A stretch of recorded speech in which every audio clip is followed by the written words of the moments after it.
दोस्तों, welcome to MI medicine info. दोस्तों, बात करेंगे आज बर्निंग ट्रीटमेंट की। यानी व्यक्ति जब जल जाता है, किसी भी दुर्घटना होने की वजह से जल जाता है, पटाखे जलाते समय सावधानी ना रखना, उसके बाद जलना है, किसी भी वजह से जल जाता है तो बर्निंग में क्या ट्रीटमेंट होता है। देखिए, जलने की होती है 3 से 4 स्टेज।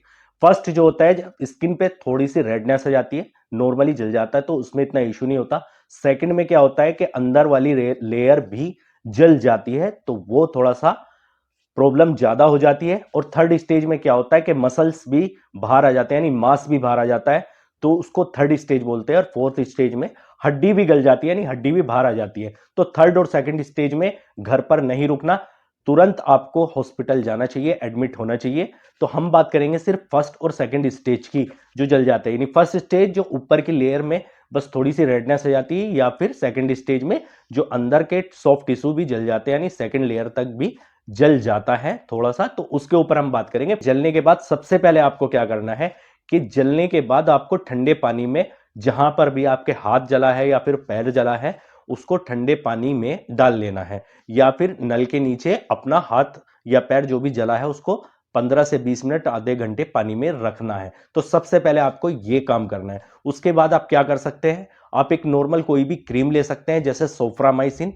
सोफ्रामाइसिन एक क्रीम आती है, बहुत ही अच्छा काम करती है, जले हुए पे बहुत अच्छे इसके रिजल्ट देखे जाते हैं। उसके अलावा अगर हम चॉइस की बात करें तो सिल्वर एक्स भी ले सकते हैं, जिसमें सिल्वर नाइट्रेट होता है 2%, तो उसको भी इस्तेमाल कर सकते हैं। इसके अलावा हिमालय की भी एंटीसेप्टिक आती है, उसका भी इस्तेमाल कर सकते हैं। सिप्लाडिन भी इस्तेमाल कर सकते हैं। बहुत सारी क्रीम आती है, आप कोई भी एक आइटमेंट ले सकते हैं, क्रीम ले सकते हैं।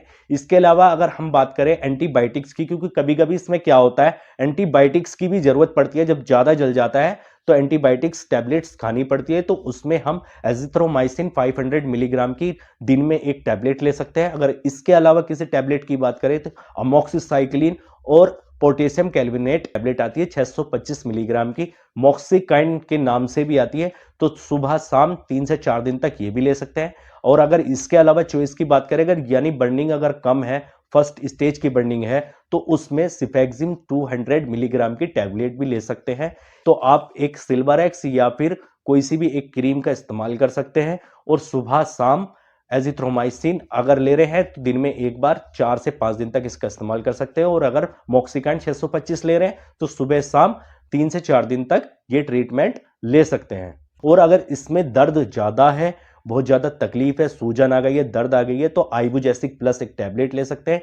सुबह शाम ये भी चलाई जा सकती है। इसमें क्या होगा, ये आपके दर्द को कम करेगी, सूजन को कम करेगी। और अगर इस वजह से आपको फीवर जैसा महसूस होता है या फीवर आता है तो फीवर को भी कम करेगी। तो आइबुजेसिक सुबह शाम 3 से 4 दिन तक। और एंटीबायोटिक में एजिथ्रोमाइसिन या फिर मॉक्सिकाइन 625 कोई भी एक टैबलेट, आप इसको भी 3 से 4 दिन तक ले। और सिल्वर एक्स या फिर सोफ्रामाइसिन में से कोई एक क्रीम यूज कर सकते हैं। तो ये इसका ट्रीटमेंट होता है, 3 से 4 दिन तक ये दिया जाता है। तो आई होप आपको समझ में आ गया होगा बर्निंग के बाद यानी जलने के बाद क्या ट्रीटमेंट दिया जाता है। ये मिलते हैं नेक्स्ट वीडियो में एक नई इंफॉर्मेशन के साथ। तब तक के लिए जय हिंद, जय भारत, अलविदा।